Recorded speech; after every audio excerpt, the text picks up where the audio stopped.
আমরা এখন একটা ফাংশনের লজিক সার্কিট তৈরি করব। ফাংশনটা হচ্ছে A B bar A bar plus B into B bar plus B. আচ্ছা, তো এখানে আমাদের কাছে ইনপুট আছে হচ্ছে দুইটা, এ আর বি।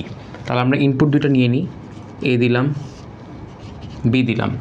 ফার্স্টের অংশটা খেয়াল করো, এখানে আমাদের কিন্তু এ বি বার, অর্থাৎ এ বি বার মানে কি, এটা হচ্ছে ন্যান্ড গেট।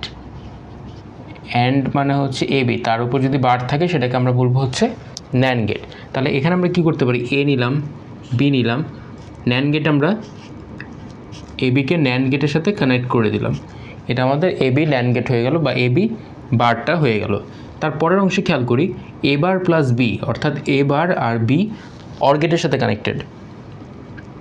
এ নিলাম, এখন এটাকে তো বার বানাইতে হবে। একে বার বানাবো কীভাবে, নট গেটের সাথে কানেক্ট করব। নট গেট ছিল হচ্ছে এরকম, এবার আমার এটা এ বার হয়ে গেল। এই এ বারের সাথে আমি বি নিলাম, সেটাকে আমি এবার অর গেটের সাথে কানেক্ট করব। অর গেটের সাথে কানেক্ট করলাম দুইটার যোগফল পাওয়ার জন্য। এরপর বি বার প্লাস বি, ফার্স্টে বি নেই, বিটাকে বি বার বানাইতে হবে, অর্থাৎ নট গেটের সাথে কানেক্ট করলাম, বি বার হয়ে গেল। এবার এই বি বারের সাথে আবার বি ইনপুট একটা নিব, সেটাকে অর গেটে কানেক্ট করব।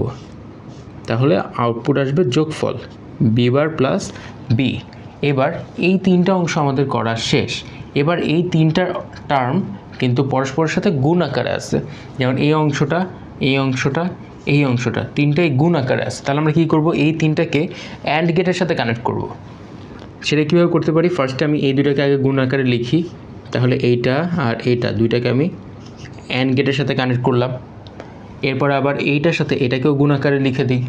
তখন কি করব, এই যে আউটপুটটা পাইছি সেটার সাথে এই অংশটাকে অ্যান্ড গেটে কানেক্ট করে দিই।